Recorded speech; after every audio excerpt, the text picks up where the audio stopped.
정치권의 허심탄회한 속내를 들어보는 시간, 각설하고 시즌2. 장안의 화제 두 분입니다. 장성철 공론센터 소장, 서영주 더불어민주당 상근 부대변인 두 분 나오셨습니다. 어서 오십시오. 네, 안녕하세요. 네. 지난번에도 그렇고 장 소장님 항상 이렇게 깨끗하게 이렇게 테이블을 닦아주시는데 너무 감사합니다. 조심해야죠.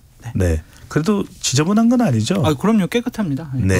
눈에 보이지 않는 세균 박멸. 네. 항상 KBS 이런 소품까지도 신경을 써주고 있는 장 소장님이십니다. 감사합니다.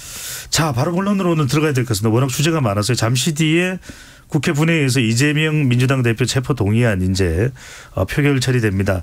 이 상황에 대해서 이제 두 분께 여쭤봤더니 장 소장님은 이재명 정치 생명 끝. 서영주 부대변인께서는 오죽하면 이렇게 주셨는데 어떤 말씀인지 장 소장님부터요. 그러니까 가결 아니면 부결이잖아요. 네. 가결되면은 민주당 내에서 이탈표가 나온 거 아니겠어요? 민주당 의원들이 이재명 당대표를 당대표로 인정하지 못하고 있다. 사실상 불심하는 거다라고 볼 수밖에 없잖아요. 그러면은 당대표로서 역할을 제대로 수행할 수 없는 민주당 내에서 정치적인 탄핵을 당했다. 민주당 진영 안에서 정치하기가 힘들어진다. 그럼 정치 생명이 끝이다 라고 말씀을 드리고, 부결됐다 이러면 국민들로부터 버림받을 것 같아요. 지난 6월 달에 저는요, 검찰이 정치적인 수사를 하더라도 불체포 특권 뒤에 숨지 않겠습니다. 저 포기하겠습니다 라고 얘기하셨어요. 국민과 약속했잖아요. 근데 그 약속을 180도 바꿔서 저 제발 부결시켜 주세요 라고 SNS에서 본인이 호소문을 올렸어요. 국민과 약속을 지키지 않는 정치인, 국민은 믿을 수 없다. 신뢰를 잃어버린 정치인. 국민이 어떻게 그 사람을 정치 지도자로 인정을 하겠어요. 당에서 버림받든지 국민으로부터 버림받든지 이 사안은 두 가지의 하나다라고 말씀드립니다. 양쪽으로부터 어떠시든 버림받을 수 있다. 네. 자, 잠시 뒤에 표결이 있을 텐데 가결입니까 부결입니까? 저는 가결 가능성이 높다고 오늘부터 입장을 좀 바꿨어요. 가결 가능성이 높다고요? 네네. 알겠습니다. 네. 자, 서영주 부대변인 오늘 가결 부결 어떻게 보십니까? 오늘 이 자리에 오기가 힘들었습니다. 네. 가결 부결, 저는 뭐 이제 예측하기로는 부결이지만 가결 같은 부결이 날 것이다. 가결 같은 1차 체포동의안 정도의 이탈표가 있을 것이다. 뭐 기권 무효표가 있긴 있대. 가결이 상당한 수 나름대로 있으면서 전체 정족수 미달로 인해서 부결의 결과가 일어날 것이다. 네. 보고 있는데요. 그래도 타격일 텐데 오죽하면이라는 지금 한마디 평을 주셨어요.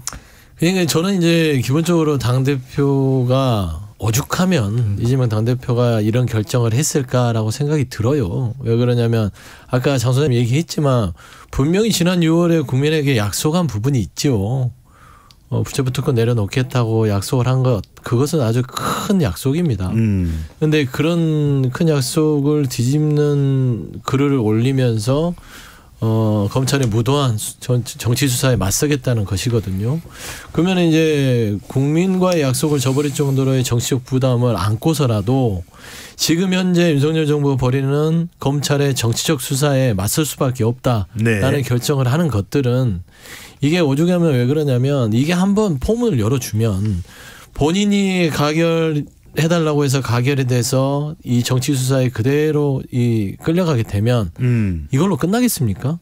이제 민주당에 있는 의원들을 줄줄이 사탕으로 검찰이 탈탈 털어서 다 모두 다 그냥 영장 심사 받아라, 구속이냐 아니냐 이런 식으로 정치 탄압이 이루어질 게 뻔하기 때문에 제 생각에는 본인이 오죽하면 이 국민들의 약속을 어기는 욕을 먹어가며 이런 어려운 결정을 했을까라는 생각이 듭니다. 근데 한 가지 좀 말씀드리고 싶은데 검찰의 정치 탄압이라고 말씀하시는데 송영길 전 대표 돈봉투 사건 봐보세요. 윤관석 의원 처음에 뭐라고 그랬어요. 그런 거 있지도 않았다. 검찰이 꾸민 거다라고 얘기했지만 얼마 전에 본인이 시인했잖아요. 20명에 줬다. 아니 돈을 받았다. 돈봉투에 300만 원은 아니고 100만 원이다. 본인이 이제 시인했잖아요. 그럼 그것도 정치 탄압이에요? 그거는 이제 좀 별개의 문제죠. 왜 별개의 문제예요? 지금 부대변님께서 이재명 대표가 얘기하는 정치 탄압이라는 거는 이재명 대표뿐만 아니라 민주당 전체 의원들이 그렇게 보고 있어요. 그러니까 검찰 수사가 너무 지리하다. 윤석열 정부 들어서 당시 대선 경쟁 후보였던 이재명 대표의 수사를 1년 6개월 동안 계속 하는데 통상 수사 한 6개월 정도면 빨리빨리 마무리하고 넘어가야 될 거 아닙니까? 그리고 체포 동의안 부분들을 계속 보내는데요.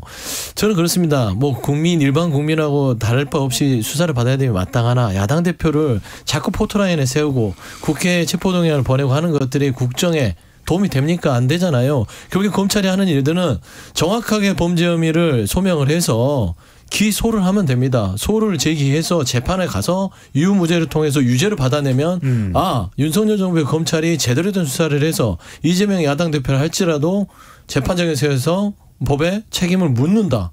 이게 얼마나 공명정대한 과정이고 검찰의 역할 아니겠어요? 근데 지금 검찰이 오해받을 짓은 하고 있어요. 계속해서 어떤 즐기듯이 입법부 특히 야당 대표를 수사하면서 체포동의안을 던지고 자 해봐. 가결해봐. 부결해봐. 뭐 할 거야. 둘 다 하는 거 다 외통수지. 힘들지.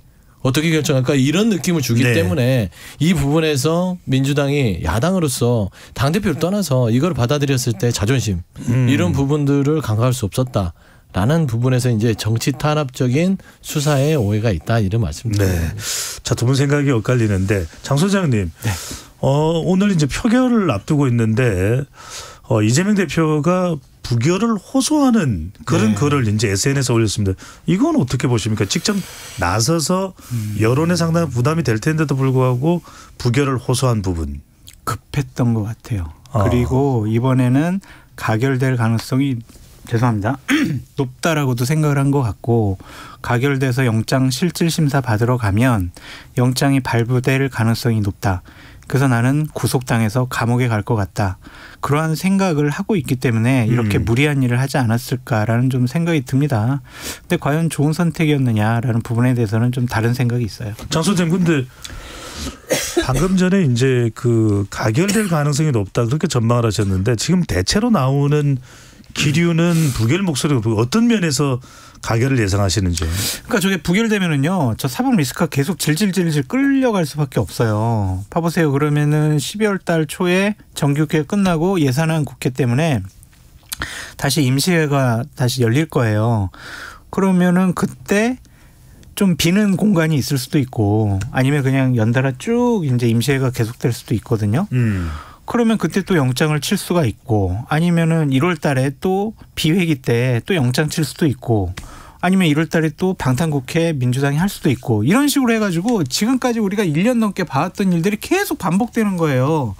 그게 민주당이 좋아요? 이재명 당대표는 왜 약속을 안 지켰습니까? 또 검찰에서는 아니면 다른 증언들 내세우고 이재명은 거짓말하는 거예요. 벌 받아야 돼요. 이런 것들이 질질 끌려가는 것이 과연 좋을 것이냐.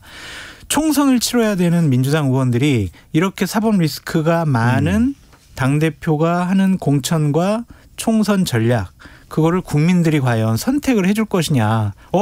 내가 공천 받는데 유리할까 불리할까 생각할 거고 공천 받더라도 내가 당선되는데 유리할까 불리할까를 이번에 현실적으로 생각하지 않을 수가 없어요. 그러면 공천이 불안한 사람들 그리고 이재명 당대표가 총선 지휘하면은 내가 당선되기 어렵겠네 안 될 수도 있겠네라고 생각하는 사람들은 이번 기회에 이재명 당대표라는 리스크를 없애버리자. 그래서 영장 실질심사 받으러 가서 면죄부 받아오면 그 체제로 치르면 되는 것이고 안 되면은 새로운 체제를 구축할 수가 있으니까 이번에 민주당 의원들이 현실적으로 이기적인 생각을 할 것 같아요. 공천과 당선에 유리할까 불리할까. 네, 장 소장님 저렇게 예상하고 있는데 실제 민주당 내부 친명 비명 또 친문 어떤 상황입니까? 여러 가지 이제 의견들이 나눠져 있잖아요. 네. 그 이재명 대표의 그 페이스북 글 이후에 이제 이전과 이후로 나눠집니다. 이전에는 전반적으로 부결의 기류가 높았습니다. 왜 그러냐면 이재명 대표가 단식을 오랫동안 지속했고 그다음에 지금 현재 윤석열 정부의 검찰의 수사 방식이나 절차라든지 것들이 너무 좀 정치적인 계산이 있지 않냐라는 진한 느낌을 가져요. 뭐 야당 오래 하신 뭐 중진 의원들 있잖아요. 이거는 보통의 수사와 다르다. 그래서 여기에서 꺾이기 시작하면 야당이 무너진다라는 측면에서는 이 이재명 대표에 대한 부분들을 부결로 가자라고 했는데 그런 기류가 있던 차에 이재명 대표의 이제 페이스북 글이 올라오면서 부결에 대한 부분들의 의견을 이제 입장을 밝히면서 그 안에서 이거는 조금 어떡하지? 왜 그러냐면은 이게 잘못 자칫하다가는 첫 번째는 국민과 했던 약속들에 대해서 이게 입장을 밝혀버렸으니까 네. 밝힌 것은 안 밝혔으면은 그런 부분들이 적당히 어떤 당의 전체적인 총화로서 넘어갈 수 있는데 밝히다 보니까 6월에 그 정치적 부담들이 이재명 대표뿐만 아니라 민주당한테도 오게 되는 것이에요. 그러다 보니까 이게 부결로만 가는 게 옳으냐. 그러면 이게 그냥 국민들 온전히 눈에는 방탄 민주당으로 비칠 수 있다. 이거를 우리가 그냥 그대로 넘어갈 수 있느냐라는 좀 논쟁이 있었습니다. 그러다 보니까 부결로 갈 것인지 가결로 갈 것인지 그런 상황에서 지금 아까 말씀한 대로 가결의 여지도 무시할 수는 없다. 라는 데까지 상황이 온 것이에요. 비율로 따져보면 어느 쪽이 훨씬 더 많습니까? 제가 비율까지는 모르겠지만 상당히 그 페이스북 글 이전과 이유는 좀 가결의 기류가 높아졌다고 봐야죠. 가결의 기류가요? 그렇죠. 아니 그러니까 전체는 아닌데 그런 분들의 결정들 그렇게 이거 부결로 가는 것보다 또 국민 눈치를 보는 부분들이 있잖아요. 그래서 판단하는데 그래도 앞서 말했듯이 전체적인 분위기는 그럼에도 불구하고 이거는 당의 문제예요. 네. 이재명 대표도 있지만 이재명 대표를 지킨다기보다는 민주당이 검찰의 정치적 수사에 굴복하는 그런 모습으로 비춰서는 안 된다는 판단하에 이번에는 부결로 가는 게 맞겠다라는 게 어제까지 의총의 최영주 부대변인 개인적으로는 부결입니까 가결입니까? 개인적으로는 제가 아까 말씀드렸듯이 1차 체포 동의안처럼 네. 가결의 수는 많으나 절반 과반이 안 넘기 때문에 부결로 결론이 날 거예요. 아니 개인은 저는 1차 동의안하고 똑같이 나올 것 같아요. 아니 본인의 의사는요? 그러니까 가결입니까? 부결이죠. 네, 알겠습니다. 근데 민주당에 드리고 싶은 말씀은 뭐냐면 총선이 다가올수록 정치적인 변수는 축소하거나 없애는 게 맞아요. 근데 이 변수를 계속 질질 끌려가는 것은 민주당 총선 전략 짜는데 대단히 불리할 거다라고 말씀드립니다.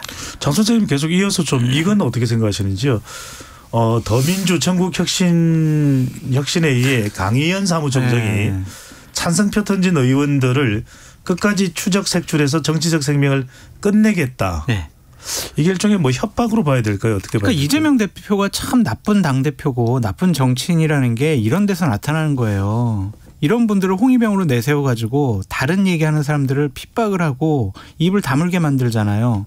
본인은 윤석열 정권을 향해서 왜 민주주의를 왜 안 하냐 자유가 어디 갔냐 막 이렇게 얘기를 하면서 당내에서 다른 목소리 나오는 것을 이런 식으로 협박을 합니다.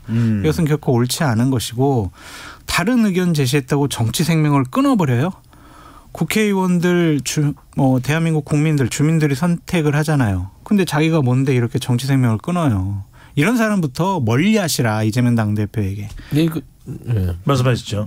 홍위병이라고 했지만 이재명 대표가 세운 적은 없어요. 근데 본인들이 자가발전하시는 것 같은데 강의원 이분한테 말씀드리고 싶은 건 이재명 대표한테 조금도 도움이 안 되는 발언입니다. 국회의원에게 협박, 반겁박하듯이 부결을 하지 않으면 정치 생명을 끊겠다. 이런 소리를 하니까 당이 혼란으로 빠지는 겁니다. 이런 분들은 본인이 어떤 정치적인 속셈이 있는 것이에요. 어떤 예를 들면 어디에 출마하고 싶어서 각을 세워서 친명 비명으로 나눠서 거기에 이득을 취하고자 하는 것이에요. 그래서 저는 이런 소리가 민주당을 멍들게 하는 소리이기 때문에 이런 분들은 저는 솔직히 윤리위에 제소해야 된다고 봅니다. 저는 그 정도로 강력하게 당에서 조치를 해야 되고요. 그래야 이런 발언들을 함부로 할 수 없고 그리고 저는 그래요. 아까도 말씀드린 국민이 뽑아낸 국회의원 정치 생명을 본인이 어떻게 끊어요.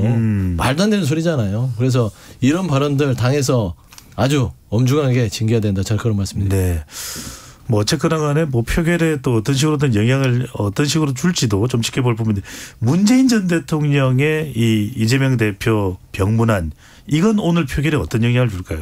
저는 약간의 아주 미풍 중에 미풍 정도의 영향은 있을지언정 저는 거의 없다고 봐요. 그러니까 예를 들면 아주 상식적으로 접근해요. 이재명 대표가 단식 중에 있을 때 병원이 아니더라도 그 기간 동안에 문재인 전 대통령이 양산에서 예를 들어서 시간을 내서 올라오셔서 만났다면 이거는 분명히 영향력이 있습니다. 하지만 그 병원에 있을 때 박모는 9.19 행사가 있었습니다. 서울에 있었던 차에 오셨는데 병원에 또 있어요. 단식장이 아니라. 그런데 또 전직 대통령으로서 민주당 야당 대표가 단식하고 병원에 있다고 하는데 어떻게 모른 체 하겠어요? 당연히 가야죠. 어떤 통상적인 어떤 결정 속에서 방문을 한 것이기 때문에 저는 이 부분이 큰 영향을 미쳤다고 보는 것은 좀 무리수다. 이재명 대표에게 무게를 많이 실어준 건 아니다. 그건 아니에요. 그거는 무게를 실어주고 싶은 사람들은 그렇게 해석을 할 것인데 우리가 상식적으로 봐서는 정말로 무게가 실리려면 일정이 없는데 일정을 만들어서 왔을 때 무게가 실리는 것이다. 저는 그렇게 말씀드립니다. 장 소장님 재밌는 이야기가 일각에서는 오히려 이재명 대표 리스크가 계속 이렇게 길어지는 것이 낫다고 판단해서 국민의힘 의원들이 부결표를 던질 것이다 이런 얘기도 나오는데 그럴 수 있을까요? 그런 얘기가 분석이 2월 달에 대장동 관련해서 체포동의안이 국회에 제출됐을 때도 네. 분석이 많았거든요. 근데 그때 그러지 않았던 것 같아요. 표결 수를 보면은. 그래서 이번에도 어쨌든 이재명 당대표가 부결돼 가지고 정치 생명을 계속 끌고 가는 게 우리 총선 전략에 좋아. 그렇게 생각을 해서 네. 부결표에 던질 만한 국민의 의원은 없을 것 같고요. 만약 그럴 거였으면은 아마 좀 당정 협의를 통해서 체포동의안 지금 제출하지 말아라라는 의사를 아마 강하게 법무부 쪽에 아니면 검찰 쪽에 제시를 했을 것 같아요. 뭐 이건 있을 수 없는 일이지만 근데 어쨌든 여권은 하나로 돌아가니까. 그리고 이런 체포동의안 자체가 향후 전국과 내년 총선에 큰 변수기 때문에 이걸 조율 없이 이렇게 제출했다는 건 말이 안 돼요. 그래서 제출했다는 것 자체가 그냥 이번에 확실하게 이재명 당대표를 구속시키겠다라는 강한 의지의 표현인 것 같습니다. 네, 아까 장 소장님이 오늘 이제 이 이재명 대표에 대한 체포동의안 표결이 가결이 되면 당으로부터 버림받은 것이다 얘기했는데 만약에 가결되면 당이 해체될까요? 네. 해체는 안 돼요. 아니 왜냐면 이게 그 뭐 해체까지 얘기하는 거는 좀 너무 많이 나오셨고 민주당은 그렇게 쉽게 해체되는 당이 아닙니다. 네. 그러니까 조직과 역사성과 시스템으로 돌아가기 때문에 해체되지는 않는데 저는 이제 아까 말씀한 대로 가결이 됐을 때 과연 이게 이재명 대표를 버린 것이냐 표면상으로 버린 것이죠. 왜냐하면 이재명 대표가 페이스북에 부결 요청을 했잖아요. 근데 당대표 요청을 말하자면 이제 반대로 한 것이니까요. 그러게 분석하는 게 맞지만 전체로 봤을 때는 이재명 대표는 그렇게 됐지만 가결을 했을 때는 그게 당의 의견인 것이에요. 그러니까 당대표도 당을 이끄는 지도자긴 하지만 당을 구성하는 거는 주인은 당원이기도 하고 그다음에 같이 구성하는 의원이기도 합니다. 그래서 의원들의 총화가 가결로 된다면 또 그거를 따라가는 것들이 대표 리더로서의 어떤 그런 자세이기 때문에 네. 뭐 버리고 말고 이런 부분들은 조금은 해석하기가 좀 난망하네요. 어디까지는 가정이긴 합니다. 가결된다 그러면 이건 일단 이재명 대표가 부결을 요청한 것과는 정반대가 됩니다. 그렇습니다. 이럴 경우 이재명 대표가 어떤 거취를 표명하게 될까요? 그 좀 정치적으로는 치명적이죠. 말씀한 대로 치명적이긴 하지만 거취 표명도 필요하실 수 있을 것 같고요. 통상적으로 정치 문법상 ABC가 본인이 뭐 예를 들면은 원하는 방향 요청 사항이 안 받아들여졌을 때는 신임을 못 받았다고 보면 되잖아요. 그것도 아주 강력한 결과로서 가결이라는 그렇게 됐을 때는 거취를 표명하지 않으면 더 이상한 거 아닐까요? 네. 어쨌든 이재명 당대표는 이율 배반적인 자기 모순에 빠져 있다라고 볼 수밖에 없어요. 계속 주장하잖아요. 도주율이 없다며요. 증거도 하나도 제시 못했다면서요. 그럼 영장 실질 심사 가면은 도주율도 없고 증거도 없으면은 당연히 판사가 기각하겠죠. 그럼 그 정정당당하게 그 기각 판정 받으면은요. 본인은 사법 리스크로부터 완전히 해방되고 검찰은 정치 검찰 되는 거고요. 본인의 당내에서의 리더십은 더 확고하게 되는 거예요. 그런 정치적인 승부수를 걸 줄 알아야 야당 지도자고 정치 지도자가 될 가능성이 있는 것이지. 나 구속당할 것 같은데 내가 한 약속 다 뒤집고 그냥 나 부결시켜달라고 내가 호소해야지 구걸해야지. 이런 거는요 정말 정치 지도자답지 않아요. 장 소장 주장에 대해서 민주당은 어떻게 판단해요? 제가 앞서도 얘기했지만 이게 꼭 검찰이 이 정기국회 중에 체포동의안을 보내야 되냐 그거예요. 아니 말씀한 대로 12월 1일 끝나고 나서 정기회 끝나면 뭐 기간이 빌 수도 있고 하니까 뭐 특별 대우를 해달라는 것도 아닙니다. 특별하게 영장 청구해 주셔도 아니에요. 그 특별 대우인데요. 아니 특별 대우라고 주장하지만 야당 대표예요. 야당 대표가 이 전국에 미치는 또 국정의 혼란을 초래하는 여러 가지 요인이 있다고 고려할 때는 특별 대우가 아니라 정치적인 걸 고려를 해서 영장심사 받으면 되지 않습니까? 근데 9월에 와서 이렇게 흔든다는 거는 이재명 대표를 흔드는 게 아니라 민주당 전체를 흔드는 것이다. 라는 측면을 지금 의원들은 이야기하고 있는 것이에요. 그러니까 이 체포 동의안을 우리가 이거를 그냥 순순히 이재명 대표의 뜻대로 가결시켜주고 통과시켜주고 하는 순간 검찰이 끌려가는 대로 끌려다니는 야당의 모습에서 과연 야당으로서의 야성을 발휘할 수 있겠느냐라는 이 딜레마가 가장 크다는 게 지금 현재 의원들의 이야기다. 저는 그런 말씀을 그거는 드리죠. 민주당 내부 사정이죠. 그런 이거 회기 때 구속영장 청구하고 체포동의안 보내면은 우리 민주당이 분열될 것 같은데 이 검찰 나빠. 이거 내부 사정이라니까요. 국민과의 약속을 지키라고 저는 말씀드리는 거예요. 누가 이재명 당대표 보고 체포동의안 포기하라고 했어요? 불체포 특권 포기하라고 했냐고요. 본인이 대선 전에 약속했고요. 지방선거 전에 약속했고요. 지난 6월 달에 국민 앞에서 약속을 했어요.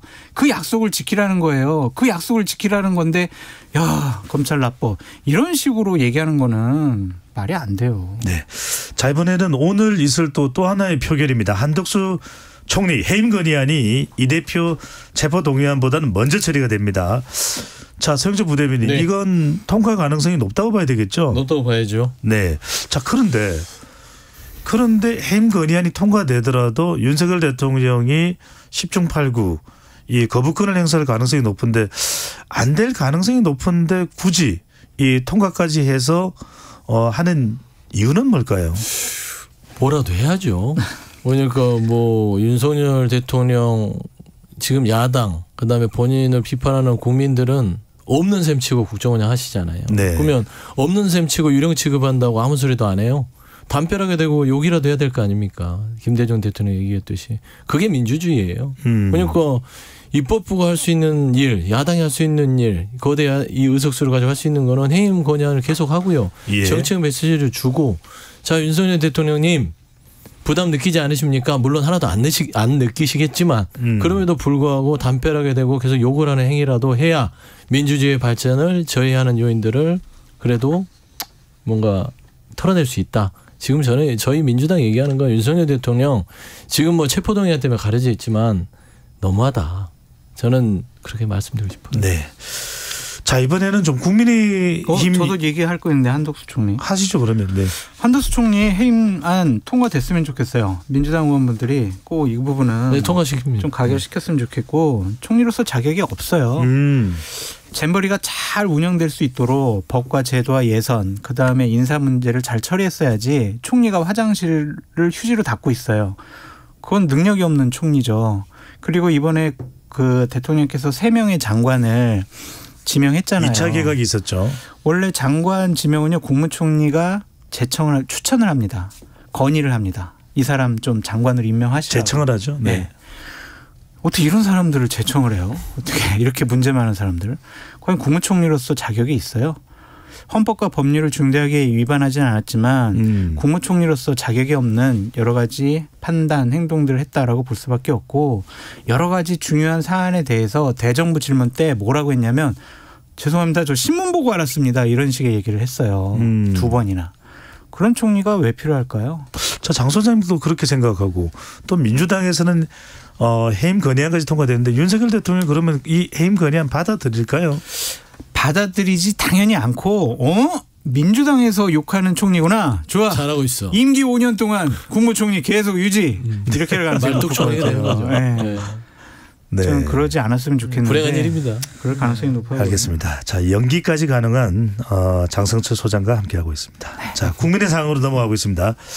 자, 김기현 대표가 조정훈 시대전환 대표를 이제 영입한다고 하고 또 4시 10분이라는 채널로 이 유튜브 채널로 알려진 이 개그맨 출신 김영민 씨도 뭐 영입한다 이런 이야기 나오고 이런 영입에 대해서 우선 장 소장님 어떻게 평가하시는지요? 그러니까 이제 외부 인사를 영입하는 이유가 중도로서 외연 확장하는 그런 모습을 보이려고 하는 거 아니겠어요? 네.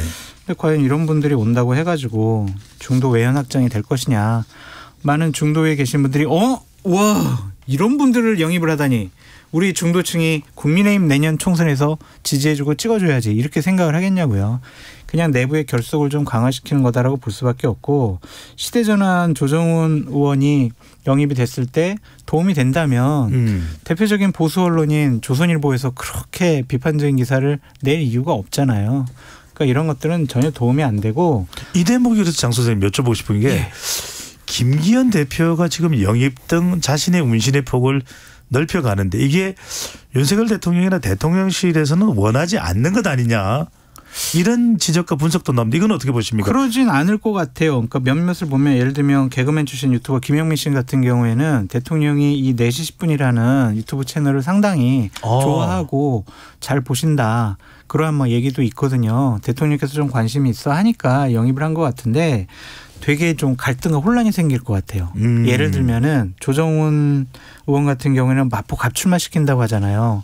거기 최승재 의원하고 이용호 의원이 거기 당협위원장 나 시켜주세요라고 신청을 했는데 보류됐단 말이에요. 네. 그럼 그 두 현역 의원들을 뭐 제끼고 조정훈 의원 거기다가 당협위원장직으로 임명시킨다? 그럼 두 의원이 가만히 있겠어요? 그리고 이제 박영춘 SK 부사장 같은 경우에 춘천에 이제 공천을 주겠다라는 거예요. 거기 현역 의원이 있어요. 그럼 현역 의원은 그냥 가만히 있겠냐고요. 국민의힘 현역 의원이. 그러니까 이런 것들은 당내 분란과 갈등을 더 강화시킬 가능성이 있다. 외연 확장은 안 되고 불리한 구도만 잡을 것 같다라는 생각이 듭니다. 네. 민주당도 마찬가지일 것 같은데 뭐 내년 총선 앞두고 시간이 좀 남았다면 남았다지만 친명과 비명 앞으로 공천이 어떻게 되겠냐 이런 전망도 있는데 여기에서 갈등이 생길 것이다 라는 전망도 있습니다. 그걸 지금 논할 경황이 아니에요. 네, 그렇잖아요. 지금 뭐 당대표 체포동의안이 들어오고 가결 부결 그 가결이 되든 부결이 되든 당은 혼란에 휩싸이게 돼 있습니다. 그 수습하기도 바쁜데 지금 인재영입을 따질 때는 아닌 것 같고요. 저는 이제 조정훈 의원 잠깐만 말씀드리면 이거는 김기현 대표의 의중이 아닌 것 같아요. 아 그래요? 왜 그러냐면 지금 아까 말씀드린 최승재 이용호 의원이 이미 거기에 판 깔고 어제 최승호 의원이 개소식까지 했던 상황에서 김기현 대표가 본인 캠프에서 도왔던 분들이에요. 네. 그러면 당대표라는 데 도왔으면 나름대로 챙겨줘야 되는데 이 조정훈 시대전환 의원을 데려오면 인재영입 1호인데 그냥 데려왔겠어요? 그러면 내가 데려오는데 뭘 원해? 그러면 나 마포가 원해? 이렇게 될 거란 말입니다. 근데 저는 주마등처럼 스쳐 지나가는 게 조정훈 의원이 뭘 잘했지? 뭘 잘해서 인재영입을 하지 했더니 김건희 여사 특검을 반대했더라고. 야 이게 눈에 띄었구나. 저는 김기현 대표가 울며 겨자 먹기식으로 지금 강서구의 김태우 후보를 공천하듯이 울며 겨자 먹기식으로 지금 당을 이상하게 운영할 수밖에 없는 상황이다. 라는 측면에서는 이번 인재영입 그다음에 개각을 보면 그래요. 신원식, 김행, 유인촌 이 분들 보시면 결이 좀 비슷해요.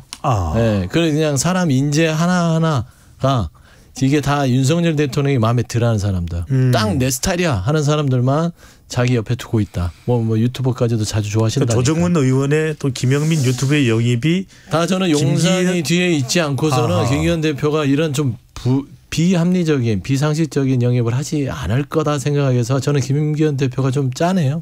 네. 그러니까 이번에 영입하신 분들이 문재인 정권 하에서 중요한 역할을 했던 분들이더라고요. 국세청장도 하셨고 뭐 제주도 경찰청장 하셨던 분들인데 저는 진영에서 출세했던 분들이 진영이 어렵고 그렇기 때문에 여당으로 몸을 움직이는 것 이것은 대단히 부적절한 선택인 것 같다라고 말씀드릴 수밖에 없어요. 그냥 어려워도 힘들어도 한 길을 가야죠. 그것이 정치적인 소신이고 그것이 본인을 키워주고 중요한 자리에 임명했던 분들에 대한 의리라고 생각을 하거든요. 정치적인 소신과 신념이 어떻게 바뀌었는지 모르겠지만 그렇게 좀 쉽게 배반하는 분들 언제든지 국민들을 배반할 수 있어요. 그래서 한 길을 가지 않는 정치인들에 대해서는 저는 상당히 높게 평가하고 싶지는 않아요. 네, 동감입니다. 배반은 안 된다. 자 마지막으로 이제 문재인 전 대통령 관련 이야기 해보고 두 분 의견 여쭤보겠습니다. 자 최근에 이제 9.19 공동선언 5주년 행사에서 상당히 현 정부에 대한 비판에 날을 세웠다 이런 분석이 나오는데 장 소장님 어떻게 보십니까? 안 그러셨으면 좋겠어요. 전직 대통령은 특정 진영의 전직 대통령 아니잖아요. 이제 그러한 강력한 지지층도 필요 없잖아요. 대한민국 국민들의 큰 어른으로서 역할을 해주셨으면 좋겠는데 이분이 이제 이재명 당대표 만나서도 싸워라 막 이렇게 또 얘기를 하셨더라고요. 왜 맞는 것이냐. 그냥 정치권에 서울에 당분간 발길을 끊으셨으면 네. 좋겠고 자꾸 이런 발언하시면 내년 총선에 내 문재인 정권에서 일했던 사람들 공천 주려고 하는 거 아니야? 아니면 이재명 당대표보다 좀 민주당의 영향력을 확대하려는 거 아니야? 이런 정치적인 해석을 할 수밖에 없잖아요. 안 그러셨으면 좋겠어요. 예. 서영준 부대변인이 보시기엔 최근에 문재인 전 대통령 행보가 나도 싸우겠다 이렇게 해석될 여지가 있을까요? 이것도 제가 말씀드린 오죽하면 문재인 전 대통령이 그러겠어요. 오늘 오죽하면 진짜 이 나라가 이렇게 돌아가니까 한 가지만 안보 얘기만 할게요. 국민들이 이런 얘기를 해요. 윤석열 정부에서 안보를 이 정부 내에 전쟁만 안 났으면 다행이다. 이만큼 불안해하는 거예요. 다른 나라랑 잘 지내는 거 다 좋습니다. 그 대신 한반도에 전쟁이 나면 안 돼요. 이런 위기를 주면 안 돼요. 그래서 안보 잘 하셨으면 좋겠고 그런 의미에서는 문재인 전 대통령은 평화를 그러니까 이 한반도에 전쟁은 안 된다라는 입장하에 안보 정책을 했던 분으로서는 지금의 상황이 아쉽다라는 측면에서 발언하신 건데 저는 딱 한 가지 당부하고 싶은 거 윤석열 대통령님 제발 잠자는 사자의 코털을 건드리지 말아달라. 네. 저는 그렇게 하면 문재인 대통령 서울 올라올 일 없다. 저 그런 말씀드립니다. 코털 건드려도 그냥 주무시면 안 될까요? 전직 대통령 사자라서. 알겠습니다. 코털 이야기로 마무리를 하겠습니다. 서영주 민주당 상근 부대변인 장성철 공론센터 소장 두 분과 함께했습니다. 잘 들었습니다. 감사합니다. 감사합니다.